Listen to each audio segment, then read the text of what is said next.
In this video, I want to talk about the pharmacology of local anesthetics. So what do local anesthetics do?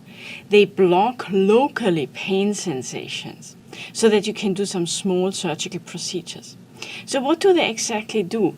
Well, we have in our periphery these free nerve endings, and then once stimulated, signals are going to travel towards the spinal cord, are going to synapse. So this is a first order neuron, and then information is going up in higher brain centers, and you're going to have this pain sensation. Now, what can stimulate such free nerve endings? Things like heat, things like being punched or even cold can stimulate them so that you feel pain, because there's a signal traveling towards the central nervous system and giving you this pain experience. Now, how do the local anesthetics work? Well, there's all along the nerves are these voltage-gated sodium channels, and they are responsible for signal propagation.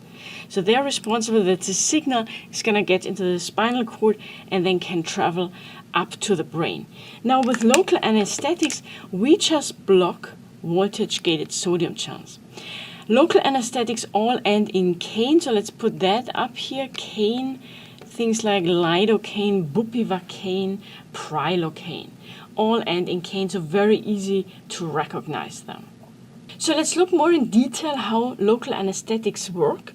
So local anesthetics block the voltage-gated sodium channel so that we prevent a signal from traveling from these nerve endings to the CNS and that we feel pain.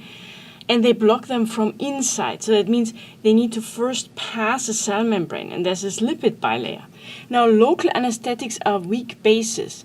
So let's write here the equilibrium equation for a weak base. So it gets protonated, and then we have this protonated form, and you can already bet which one is a form that can pass a lipid bilayer. Well, it's going to be the non-protonated, because this is the non-charged form. So that's your best chance to get the local anesthetic inside the cell.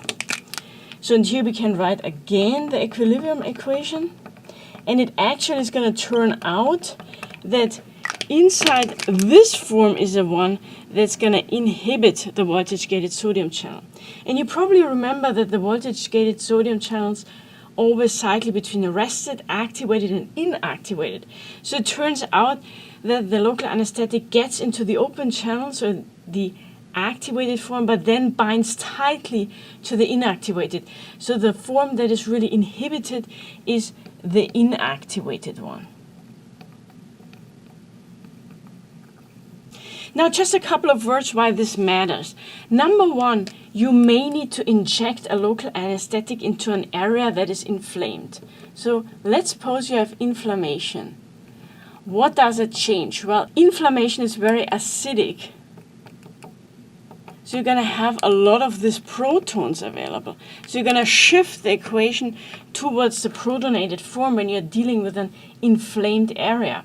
Well, that has as a consequence of more of this BH plus form and less of the B form, which then as a consequence you're going to have less available to travel through the lipid bilayer, meaning efficacy of the local anesthetics is decreasing, less efficacy, because you're going to get less down there because you have more of this form available. You may need to increase the dose. The other thing, what is relevant just to understand, is that if you look at the solutions, they contain a lot of times some bases. Solutions contain, for example, sodium bicarb, making this more alkaline. Why do we do that? Why does the pharmaceutical industry do that? Well, we're going to capturing the H pluses because we're going to provide an alkaline environment, and therefore we're going to have more of this because there's less H plus available to form the BH plus form, and therefore there's going to be increased efficacy because then we have all this B form that can pass very nicely through the lipid bilayer and then can do its job. Now let's talk about the specific local anesthetics. So I already mentioned they all end in cane, so very easy to recognize. Things like benzocaine, tetracaine, bupivacaine, lidocaine. Now generally we can put them into two buckets. Some are amides, some are esters.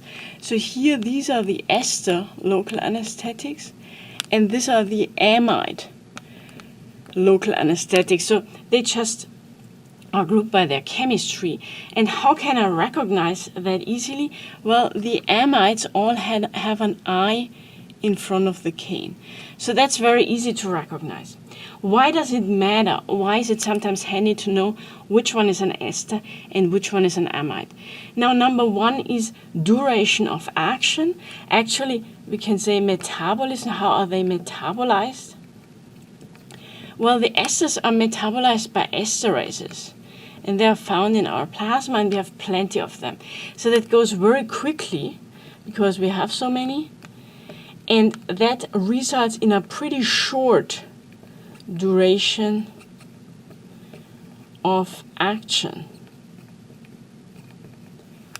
Now, the amides are metabolized in the liver via subenzymes, liver subenzymes. You can also have some interactions here, and they need to get first to the liver, so that takes all pretty longer, so longer duration of action. So just as a rule of thumb, the esters are generally very quickly metabolized, have a short duration of action, and for the amide it takes longer. Bupivacaine is, for example, a pretty long one, stays long in the system, so it's used a lot in epidurals for childbirth. Another thing why it is very important to know which one is an ester and which one is an amide has to do with adverse effects. So we're going to now start thinking about adverse effects, and one adverse effect is hypersensitivity reactions. And it turns out that some of these esters are metabolized to para-amino benzoic acid, and a lot of people are allergic to para-amino benzoic acid. So they have a pretty high potential of making hypersensitivity reactions. And the other thing important to know is there's no cross-reactivity. So if you have a patient that had a hypersensitivity towards an ester local anesthetic, you can always give an amide. So there's no cross-reactivity. So that's why it's also handy to know which one is an ester, which one is an amide. So I want to continue with adverse effects, and they're pretty predictable. As we're going to increase our plasma concentration, we're mainly going to find CNS effects. This can start with a little bit of a tongue tingling. I think a lot of us know this from the dentist. Numbness, well, you can feel lightheadedness, but then it can also progress. I mean, the more you have in your system, unconsciousness, even seizures, and that has definitively occurred, patients seizing under local anesthetics. So CNS effects is very predictable. We block voltage-gated sodium channels, and the more we inject, the more likely we're going to see some more serious CNS effects. But we should also not forget that local anesthetics such as lidocaine are actually antiarrhythmics. They are class 1B antiarrhythmics. So we're going to block also the voltage-gated sodium channel on cardiac myocytes.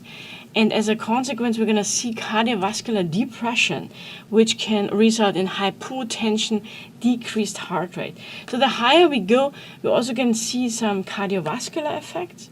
And then I just want to remind you also about the hypersensitivity reactions that are fairly common and are mainly seen with esters. And remember, these are the ones that do not have an I in front of the cane.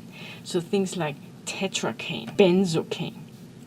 So these were all the adverse effects that you're going to see with all of the local anesthetics. We can consider them as class adverse effects. I want to just mention one other that may come up. That's methemoglobinemia,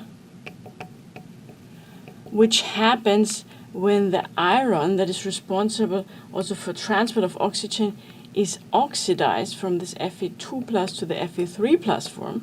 And that happens particularly with prilocaine. So one of the local anesthetics is most famous for causing this. Well, you can imagine when you have this happening, then you're not going to be able to transport oxygen as efficiently. And how does a patient present? Well, gonna feel very tired, exercise intolerance. And that's what you could see with prilocaine. And also the blood is gonna turn to chocolate color. That's very characteristic of the methemoglobinemia.